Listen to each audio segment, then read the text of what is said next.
being recorded. So welcome everybody.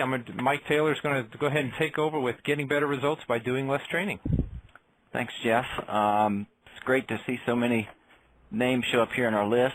I wish we had time to kind of chat and check in with anybody. I guess that's one thing we miss in an online thing. We miss the around the coffee pot kind of stuff. But I'm going to ask Jeff to kind of keep an eye on that chat box down there. So if as we get going here, anybody has a question or clarification or something doesn't make sense, feel free to go ahead and drop that in the chat there, and we'll be sure to try to get everything addressed as we go through here. So before we get started here, I'm going to switch over and kind of jump into the slides, and we're going to, like Jeff said, we're going to do a couple of polls here. So I just want to kind of throw up this first poll here and just kind of get a feedback. I think I have a pretty good feeling of how these results are going to turn out, but let's go ahead and give you 30 seconds or so to just kind of answer this first question about, are most of your training projects or most of your projects rushed?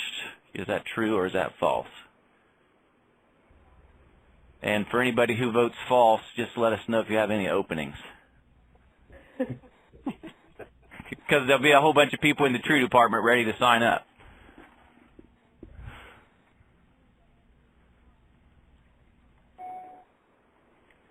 Yeah. Kind of numbers here starting to look like pretty much what I expected. So you can kind of see the results there. Over 90% of us, and that's pretty much consistent. I've done this poll. I did it in the session at the conference. I've done it, got about 100 or so responses to online response to the same questions, and everything's been unanimous with this kind of ratio and results. So not a big surprise there. And then here's the same similar results, like I said, I had at the conference session. So we're in alignment with that. And kind of where we are as an industry, and particularly as a company, even more so lately, does this graph look about right as far as what kind of resources you and your groups have?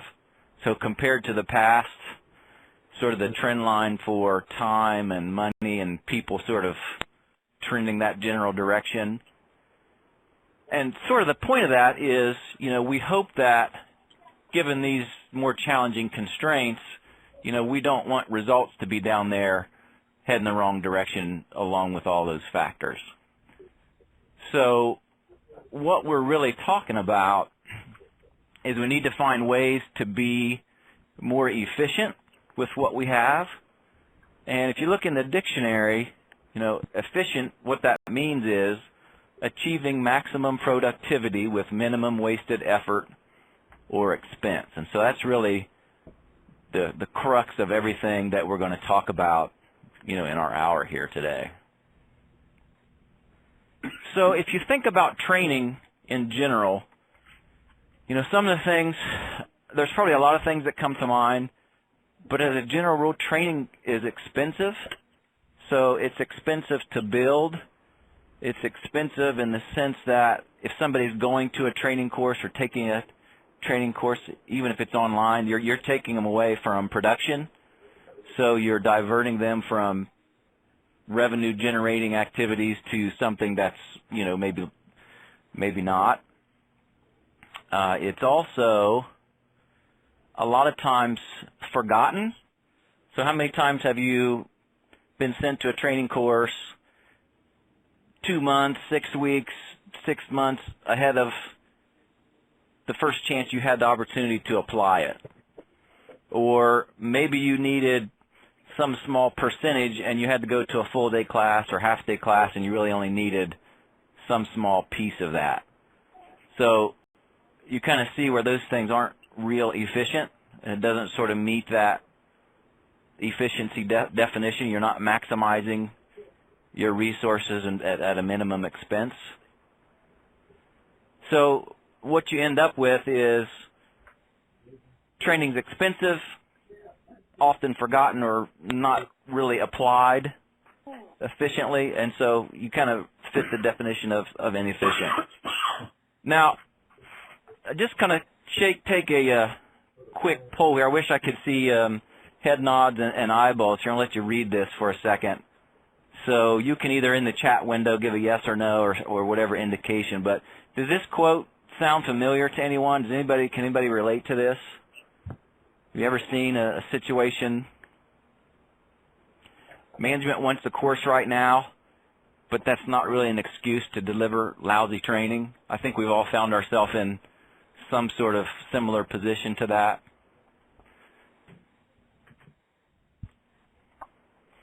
Lori, I love your sarcasm.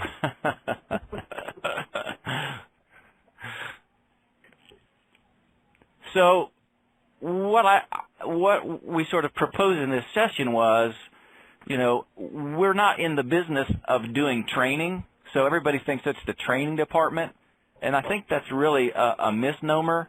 And what we as sort of learning and training professionals should sort of change as far as our perspective is, instead of training being the goal, we really should shift to our goal is performance. So, hopefully you're doing training to get to the performance, but the point is training, it's one piece of getting to performance, but it's not necessarily the only piece. So if we can kind of change our perspective and take a different viewpoint, we get a couple other paths in addition to training that can help lead us to performance. So one of those other paths is performance support. So things like simple job aids, electronic performance support, help systems.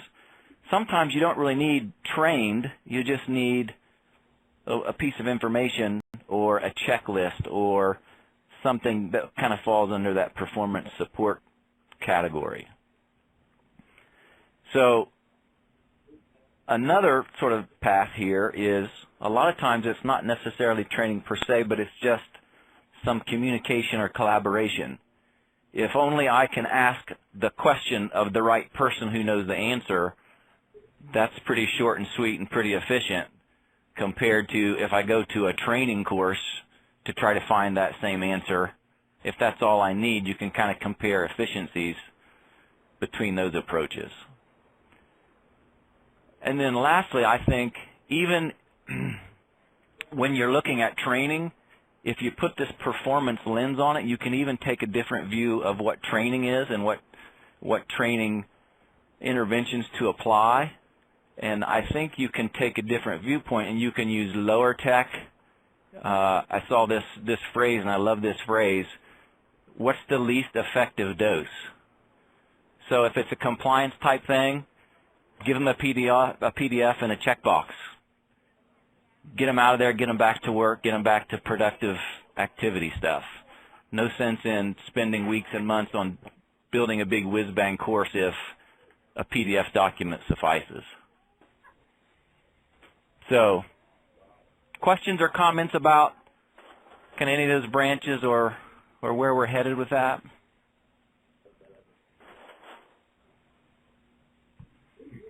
Yeah, right, Jeff. It's not least effective. It's the smallest dose that's effective to get to the performance. So to use medical terms, I guess we say don't overdose, if that makes sense.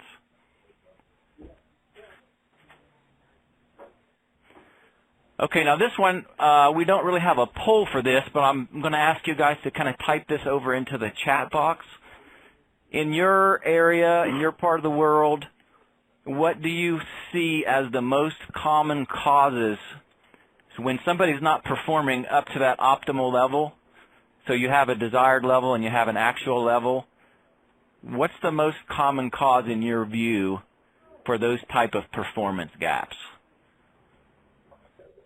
So Dan's got timely feedback, buy-in, yep, good stuff.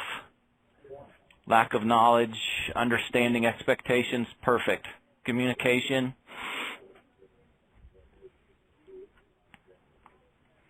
Accountability. Conflicting objectives, yeah, that's great stuff. Don't be shy, jump in. Everybody has a view on this, right?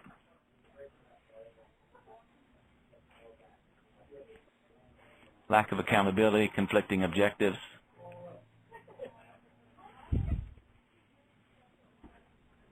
Time to reflect, that's a good one, Donna. A few more responses here. Apathy, lack of understanding. Mind not on the task, distraction. Great, that's perfect, and that's workload. So that's kind of right in line with some of the responses that we got before. Time and resources, poor management, comprehension, unclear expectations, feedback, all of those things are factors that cause those sort of performance gaps. So given that context, I want to kind of take a couple minutes here to look at sort of those categories of factors that cause those gaps. And you guys, I think, hit just about all of them. So basically there's two different buckets that these can fall in. One is environmental, so the environment within which you're performing or working, and then factors that relate more to the specific individual. So in the environmental factors, we've hit some of these here. What are my expectations? What are my feedback? You know, people sometimes find themselves in jobs, they think they're doing a great job, they're really doing terrible, but they don't get that feedback, so you're never going to change if you don't know that you're not doing a good job. So those type of factors.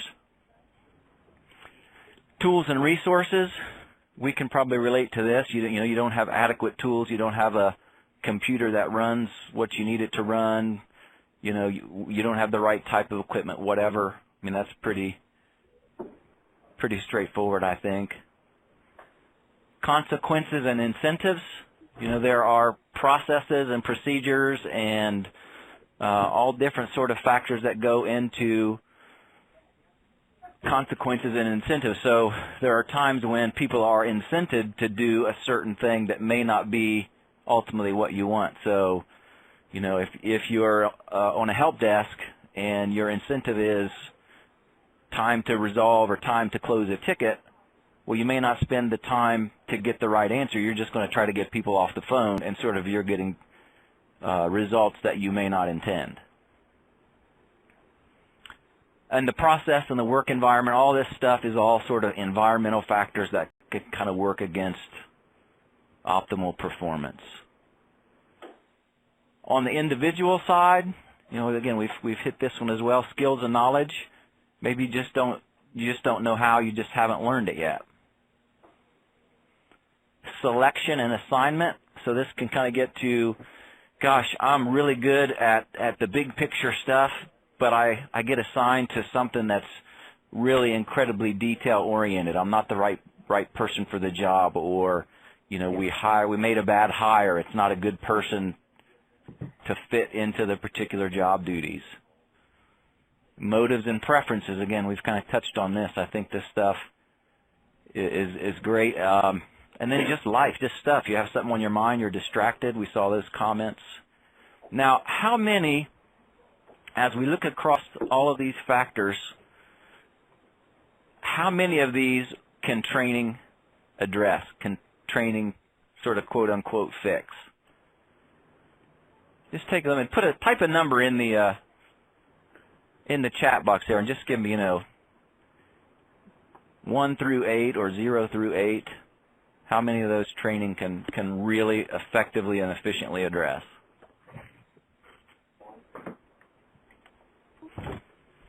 Four, 3, 1, 6.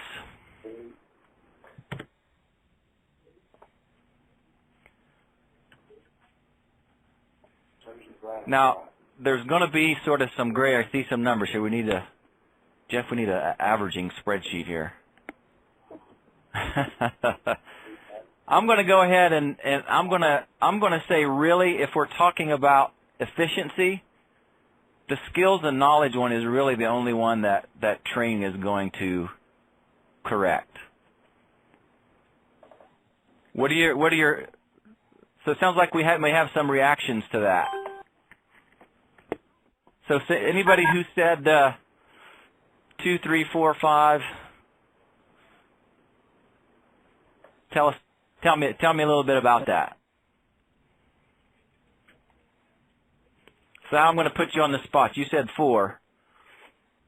Yeah, I think training, understanding whatever the new skill is or the background information you need to execute the skill. That stuff fits in a training kind of environment for the most part.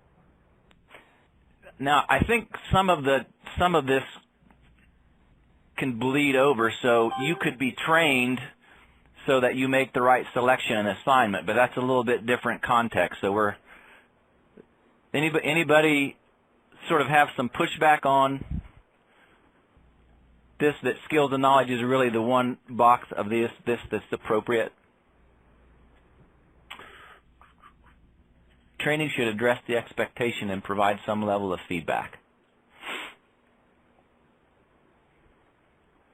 So it's giving you, the training will give you feedback to your maybe assessment or evaluation in that training session, unless it's really closely aligned with the actual performance. So, just because I passed the quiz with 100% doesn't always mean that I'm going to be able to apply it to the job. So I see that point, Steve. I'm just kind of reading some of the so tools and resources, Rashonda, if I don't have tools and resources to do my job, and the training is going to tell me that I need a widget to do this job effectively, and I don't have one, the training is not going to fix it, because you have maybe the knowledge and skills to do it, but you just don't have the appropriate tools.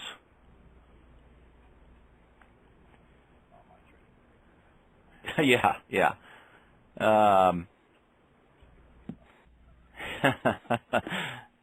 Anyone else? Any comments around that before we go on? I think we all have this realization that all these other factors are in play, and one of the challenges is, being in a training department, we sort of sit at this unique intersection of seeing this stuff, and we may not always have the ability to impact some of these other factors.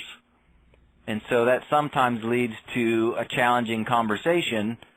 So if you have a stakeholder or a boss or your management comes and says, hey, we need a training course, and you kind of look at this view here and you think, well, they have the skills and ability, that's really probably one of these other things. What do you do then? Do you have the conversation about exploring changing the process or getting the appropriate tools and resources? And, that sometimes can be a challenging conversation to have.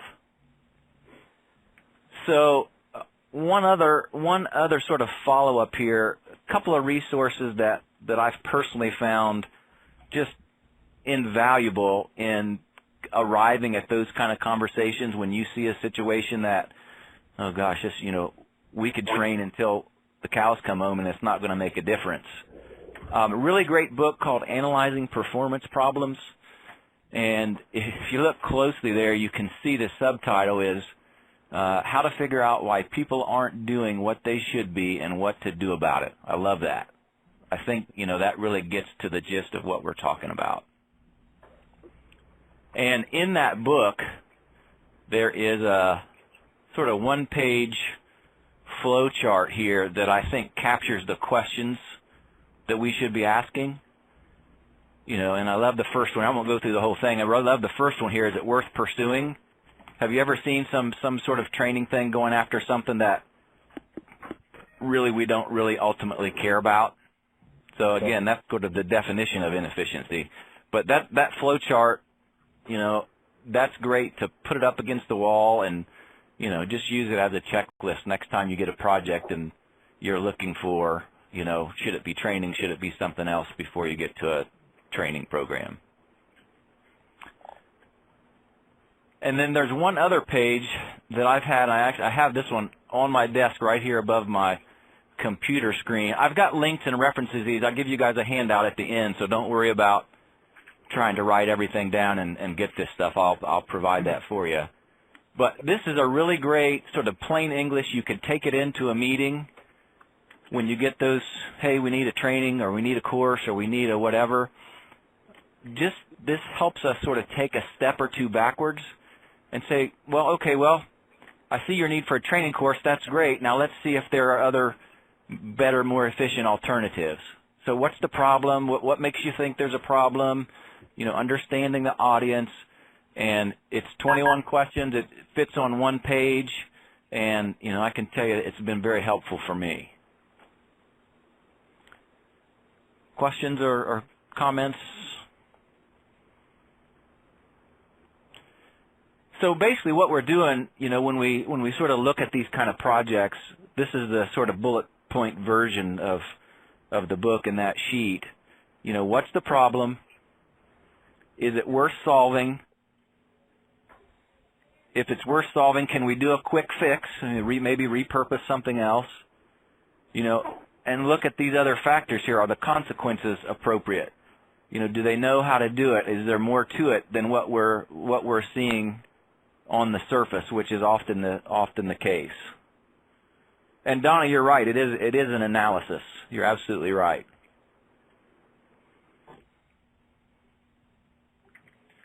So now here's something else. I want to kind of pop up another quick poll here. So within your group or within your area, how often do you implement or consider sort of non-training solutions?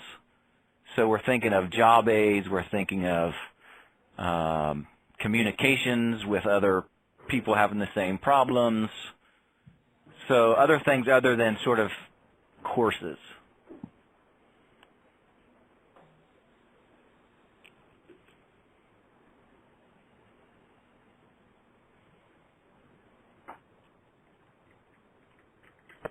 Give people a few more seconds here.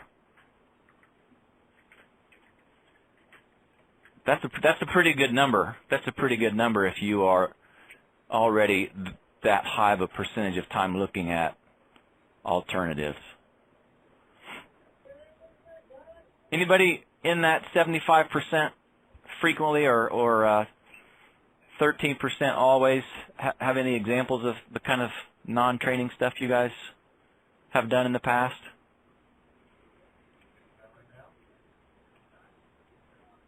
No volunteers? Looks like Steve is maybe typing something. If it's easier, feel free to, you can just say it out. It'll save you some typing here. Steve, what do you mean by you've considered non-training stuff training stuff? Just that it's all under the same umbrella? Hopefully it's okay. I'm just going to talk because it's going to be a lot of absolutely. typing. Yeah, feel free. Feel free. For example, we're doing a project here in our call center where we're revisiting credit because a lot of our calls for customers are credit. And it kind of goes back to your question number 4, do they know how? Well, yes, they know how, and it's a revisiting, and it's a quick fix and kind of a workshop, and we're just getting people discussing the subject and refocusing back on the tool. So it's a non-training type situation because it's already been trained, and we're revisiting it for a lot of tenured agents. But in my mind, those quick fixes and those worksheets and PDFs we provide people are in the same light of training, but it might not be the actual definition of training that we look at. But I think it all falls under that umbrella to me. Yeah, absolutely. I agree with that. And one thing I want to kind of pick out of your statement there was I think you used the word conversations. And how many times, I know I've had this happen a lot of times where you're in a room and you throw out a situation or a scenario, and you got 10 people in the room and you get 5, 8, 10 different responses to the same scenario. Well, I would do this. No, that's not what you do. You do that. And so there may be even a policy that dictates what you should do. Oftentimes there's interpretations, and some of those conversations amongst the audience are better than any instructor could ever do by just standing up there and talking to them. Well, sometimes they crystallize what we're trying to say in an easy way for everybody to understand. And I find that is our opportunity to direct that conversation and focus it down to where we want them to be, so they all come together as a whole rather than having all these different opinions out there. Because there is a right way and a wrong way to do things. Sure, but I know I certainly have put things out, and one of my kind of favorite things. I know what I'm saying. I don't know what you're hearing. And so those conversations and questions and that kind of stuff, based on questions, you can adjust what you publish, or, you may have something that you didn't think of when you were putting together the policy or the training. And to me, those kind of conversations in whatever format, they can be in person, they can be, on a discussion forum, they can be in a lot of different ways. Those kind of discussions are extremely valuable. So thanks for sharing that, Steve. More than welcome. And so we've got some good examples of other. That's great. That's a really good high percentage. So a little bit higher even than the folks in the session. The session actually had a lot more people who were down in the rarely never section, just to kind of give you a comparison point. So, what often happens a lot of times, well, not a lot of times, but I think fairly frequently, is somebody shows up in your office, hey, we need a training course. People run off and build a training course. So, one of my main points here is, well, the training course shouldn't be your default response to something. Your default response should be a little bit of analysis to confirm or disconfirm that. Now, you could talk analysis for days and days and days. These are two really good books that I have found. Figuring things out, it's really well written, plain English. It doesn't use any big academic terms. And the second one there sort of highlights the need. Yes, we want to do some analysis, but we don't want to analyze it to death. You can just get paralyzed from analysis. So, the key point here, if you have data that already exists, you don't have to gather it. Allison's book is fantastic for that kind of thing, of trying to repurpose. Maybe you've already got, to go back to the help desk kind of thing, maybe you've already got call data that you can analyze quickly without having to gather a whole bunch of doing surveys and phone calls and focus groups and all that kind of stuff. So that brings us to sort of another question here I want to pop up here. How do you or your groups prioritize your requests? So let's give everybody a few minutes there to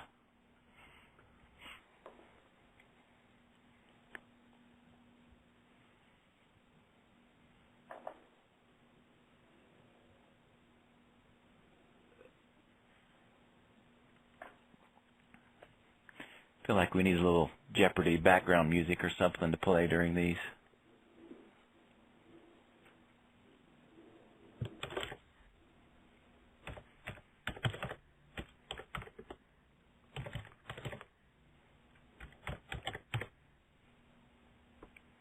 So that's good. A high percentage of based on business need. That would be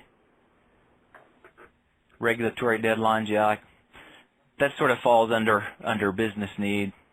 A little bit of all of the above. Sometimes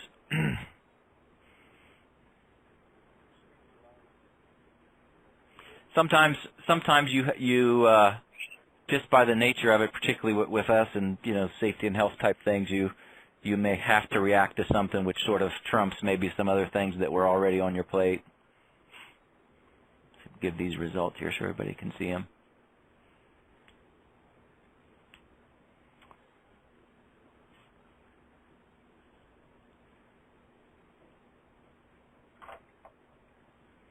And that was again pretty well in line with kind of what we've seen from other audiences.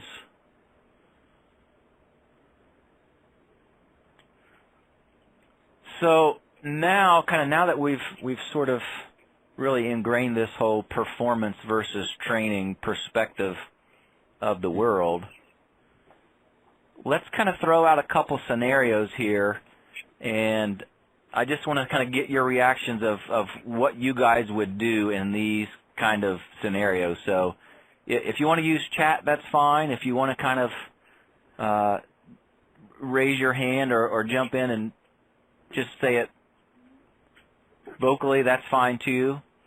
So we'll do a couple of these and kind of see where this takes us, see if we can generate any conversation around these. So first scenario, a small retail store. You've got 2 stores.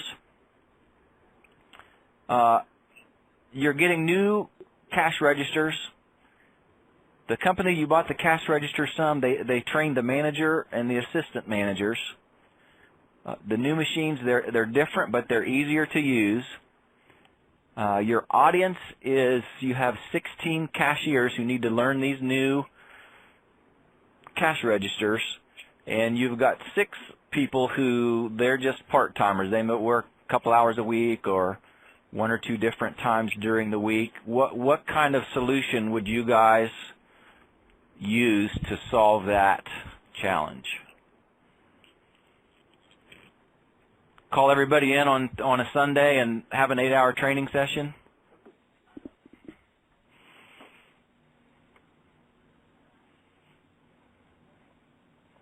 Then on-the-job training and a job aid?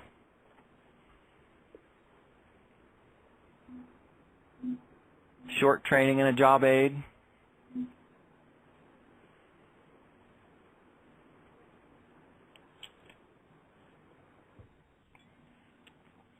If we think in terms of some of those other factors, how would you write the schedule for the first few weeks or months when you got those new machines? Would you write your schedule any differently?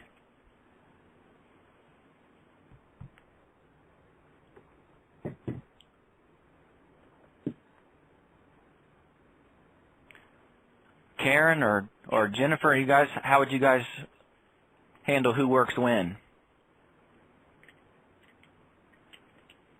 On-the-job training for each cashier, 1 to 2 hours of cashier shift. Yep. Nobody's going to help me with my scheduling question. Jeff, how would you do it? I know the answer. Well, there's no right or wrong answer. There's no right or wrong answer. Oh, okay. Heather, I'm going to pick on you. Heather just ran the high up. Yeah, job shadow, right. So obviously we wouldn't want to schedule all those part-timers together so they have nobody there for support.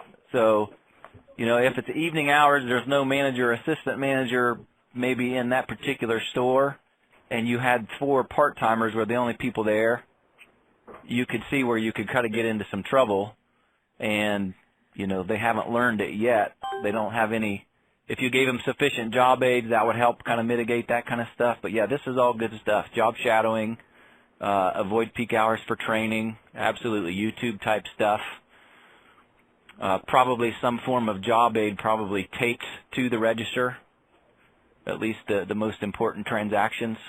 That's great. Absolutely. Regular schedule as much as possible. Yep, absolutely. Observations. You may also want to do some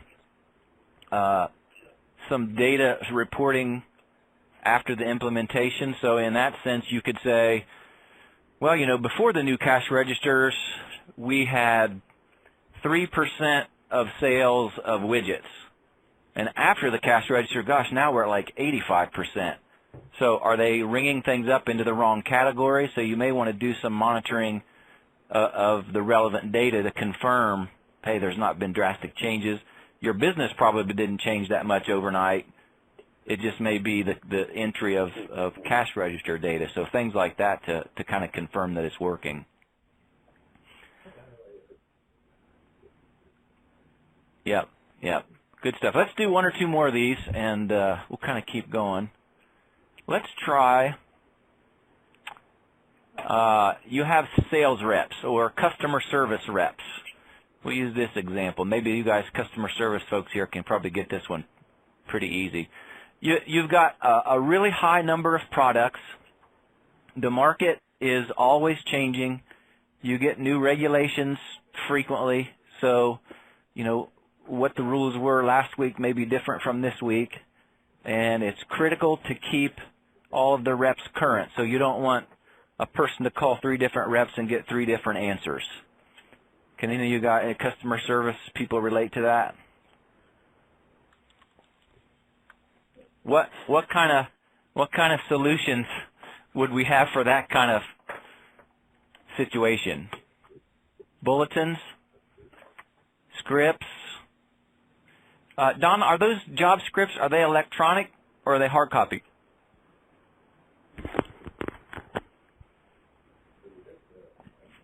Yeah, Lori, that's good. You need a good reference tool.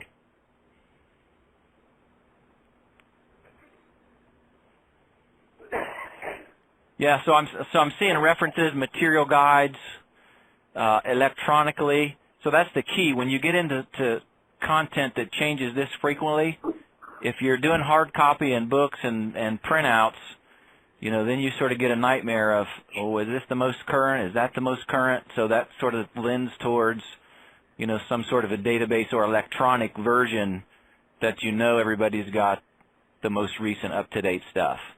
So maybe in this case, the training is, how do I work the system to look up the current information? And I'm not going to train them to know it because it's next to impossible.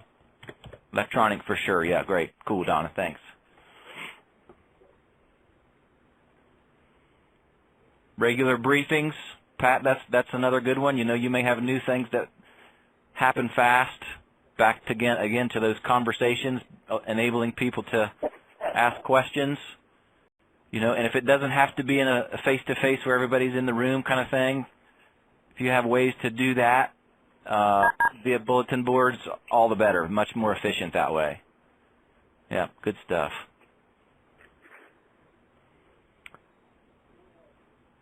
Here's one that is kind of from our part of the world. We had some folks in the coal yard who were having some problems with back injuries. So the guys coming up and down off of bulldozers, not exactly in the best manner, or not in an ergonomic, safe type manner. So missed work time, yet back injuries are mounting. What would you do for this? How would you address that kind of situation?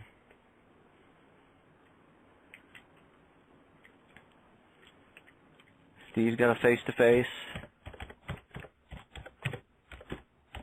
Yeah, Sal, you're cheating a little bit. Maybe not cheating. Maybe you already know the answer.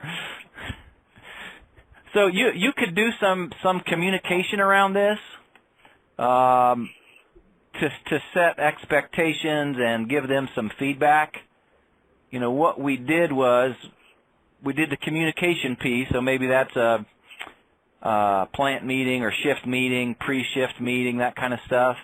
But really what we did was we made up some stickers. Jeff made these, and they turned out really weatherproof kind of stickers. And at those points where they're climbing up and down those bulldozers, they can't help but see them. That's the reminder. 3 points of contact. And you kind of see, if you can see the picture there, it has a picture of somebody doing it correctly. In our conference session, there was somebody, ex-military guy, he said that's exactly what they did for guys getting up and down on and off of tanks. So, you know, you could send them to a annual climbing on and off of bulldozer course, but, you know, how long do you think that will stick in their head compared to, you know, them actually looking at it every time they're getting on and off of that bulldozer? Dan, we don't have hard numbers, results. I think anecdotally we have seen that it's helped. It's a great question. We're going to circle back with the safety guys, and at those plants where that was happening, we certainly will try to get some numbers.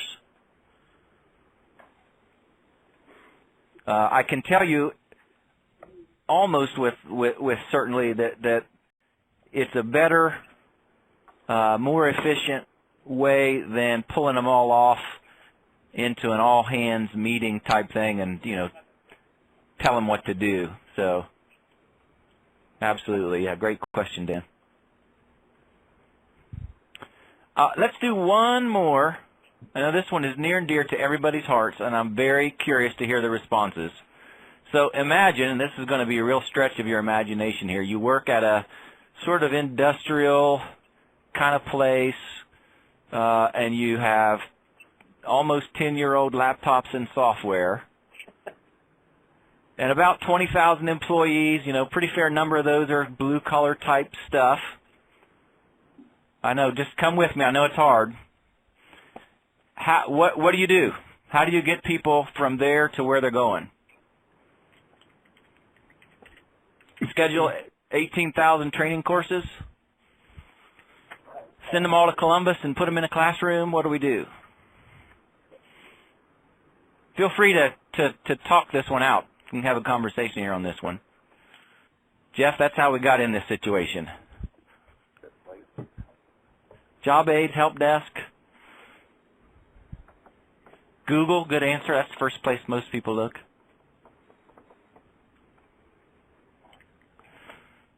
Online courses with access to links from home. Yeah, well, that's got that going. CBTs.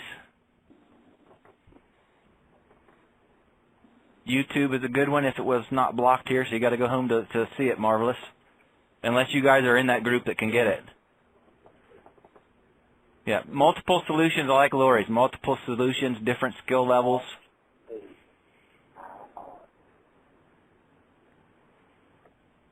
Sal, I think it was, and I think it's gone again on the YouTube access. I'm not sure. I think they clandestinely turned it on, and then they clandestinely turned it off. So, some of the thoughts of my stuff, my thoughts around this and some others that I spoke to about it, there's kind of this concept of curating materials. Why would anybody build new stuff that already exists the rest of the world's had for several years? One of the things that we've had really good luck with, have sort of an office hours type thing. People always will have a question that's unique.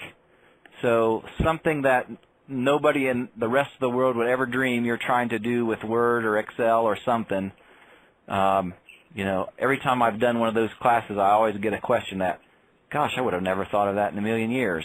So there still needs to be some sort of communication element to get questions answered. The autoresponder thing is maybe you can, small digestible bites. So 2-minute, 3-minute kind of thing on the basics. When people are getting started, let them opt in. Don't force it on them. Community, I think, is another one. Kind of gets back to conversations and people sharing with each other.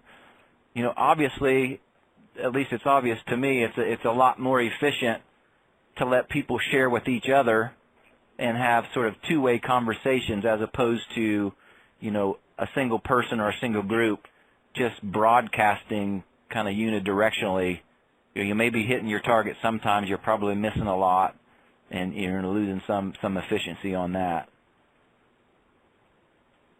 Any other suggestions? Or this could go, 800 different ways, so I'm curious to hear everybody's take on it. Chris says it's back, so it was here and went away and it's back again. We'll have to test that out.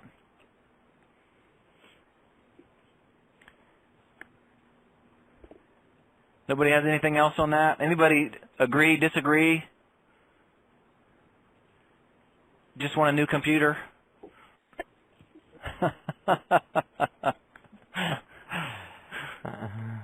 All right. Just want a new computer with administrative rights.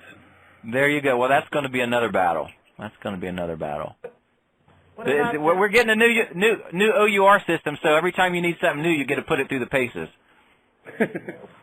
How about the tips with Mike on Friday? Oh, I think that's a fabulous idea. I think it's a wonderful resource. I mean, it is. I mean, you don't get a lot, but you're getting at least one tip, and hopefully it's something that somebody's never thought of before that they could use. And that's the way I look at it a lot of times. They've been pretty helpful for me. Well, I'm glad you think that, and the premise for that is, And I think in a lot of cases, less really is more. If you're trying to tell people everything they may ever encounter, they're probably going to come away with nothing or next to nothing. So, if you give them the critical pieces and then some method for finding the right person to ask or the right resources when they need it. So, you may tell me everything I need to do to build a spreadsheet, but until I actually have the need, I'm not going to have the context or the motivation, and it's probably not going to stick anyway. So,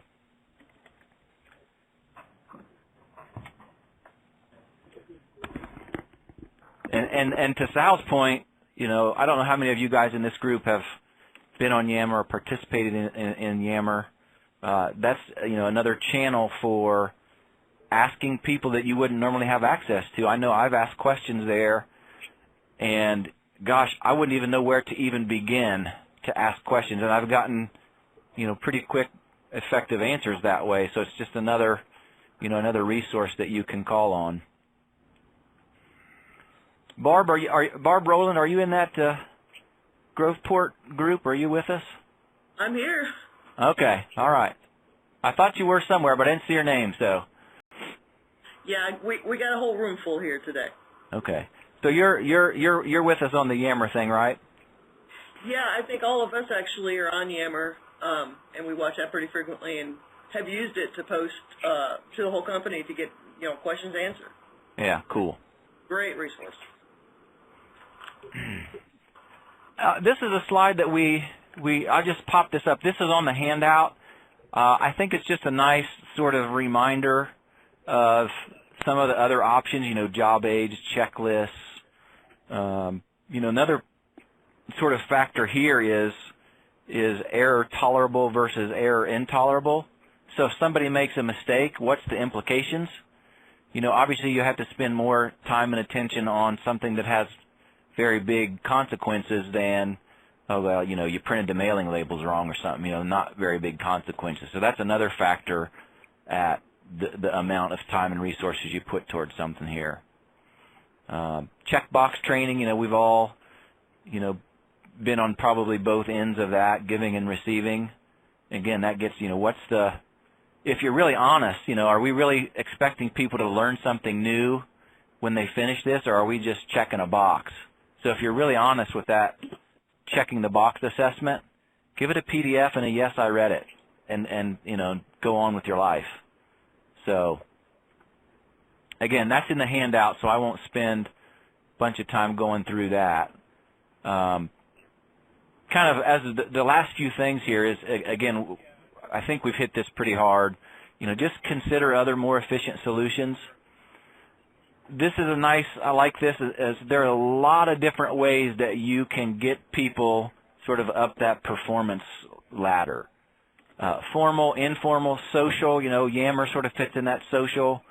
Webinars is a little informal, what we're doing here right now. It doesn't have to be travel everybody to the same room. So just have some awareness of benefits and challenges with each of these, and you should have this really big, broad set of tools available that kind of fit into these categories. And slide through here. And this is something that Clive Shepard, if you're not familiar with him, I would encourage you to look him up. He has written a book called The New Learning Architect. That's also in the handout. And it really, really nails all of this stuff, and obviously in a book gets into a lot more detail. But what I've done here is I've kind of stolen, he has this sliders analogy, and so these are the factors to consider, as you're getting ready to design something like this or consider some sort of training and learning program. And so these sliders are going to be in different positions for every project and every situation. But I think this is a good view of, where you are on a range of things here. So his first one he talks about is alignment. So generic versus tailored or customized, one size all versus a, very specific targeted kind of a message. And, there are implications for all of these as we go through. As these sliders adjust, they're interrelated and they affect others. So a really high customized course is going to be more expensive and less economical, that kind of stuff. Another factor, live sessions versus time and location shifting. So, we're recording this. People who weren't able to be here can watch it at another time. Nobody had to be here in the same location. So that sort of asynchronous, synchronous slider is going to impact the economics of it. Scalable, are you doing really true compliance, or are you trying to get to competence? How scalable is that? And again, that kind of gets to an honest evaluation of what you're really doing, what your purpose really is. Flexibility kind of touches on top-down versus bottom-up.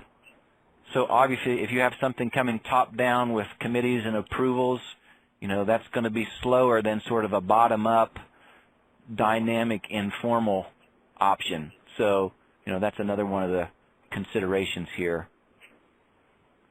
Engaging, formal, structured, scheduled type stuff versus shareable resources. A lot of times if somebody calls me and asks me how to do, mailing labels, I'm not going to give them a course. I'm going to say, well, here's a link, or here's a reference with the steps. We're done. So courses versus resources is kind of one of the other scales. And then face-to-face versus online. Face-to-face obviously is going to be much more powerful. And so like I said, those sliders are, no two projects or no two situations are ever going to have those same settings. But those, I think, give you a good set of the considerations to think about. Questions or comments or anything around that? So, Mike, if the typical manager is coming with a preset notion of course rather than anything else, what's been your strategy to deal with that manager? How do you pursue that discussion? Are there particular questions, issues you want to be addressing? Yeah, I think, and I'd be curious to hear everybody else's experience with this too. I think oftentimes, whether it's a higher level of management or some other sort of customer client type group, they come to you and oftentimes it's, oh, I need a course. And, sometimes that may be true. Oftentimes it may not be. I think partially they don't know what the other options are. They don't know or aren't familiar with, some of these more efficient alternatives and this kind of the trade-offs that are involved. And, somebody once said you should never say no, but that doesn't also mean that you should always say yes and would you like some fries with that kind of thing. There's an old improv trick where you never say no doing improv, and this is totally an improv situation when these happen. You should say, well, yes, that's a good idea, and let's look to see if there are more efficient options. And I think if you can start to turn this learning training talk into efficiency, cost savings, things that they're going to get and appreciate, I think you have better luck at arriving at those other solutions. Hey, Mike, this is Donna. Can you hear me? Yep, gotcha. Okay. I also think that it's important to ask, what has led them to believe that they need training, because there had to be something that has set that manager or supervisor in that direction saying it's not working right. Because once again, sometimes it, like you're saying, we always identify it may not be training, it may be in reinforcement. So it's important to ask questions to get them to think about, you think it's not working well, we need to be retrained, and that's not always the case. Absolutely, absolutely. And there are certainly times when, not only will training not be effective, but it could also make it worse. Yes. So, yeah, absolutely. That's if it's not question number one, it's close to follow, I'd say. So that's absolutely right. And if you notice, Jeff apparently has been chatting with our safety guy, Gary Hatcher, about the dozer sticker. So it looks like that's been helpful. So now all of that stuff kind of gets us back to, this bigger worldview of performance versus training. If it is going to be more efficient, particularly given, all the constraints that we're under now, less people to do it, less money and tools to do it. So, really that's where we should be shooting for. And one last poll in this sense is, given today's environment, how do you feel about the need to consider new approaches to be more efficient?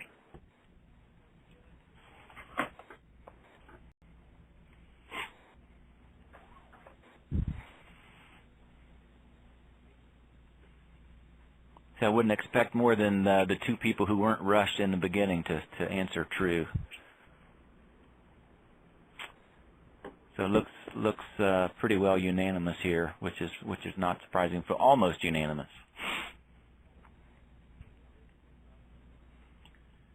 And again, that's very similar to what I saw in my other, in the session it was 100%.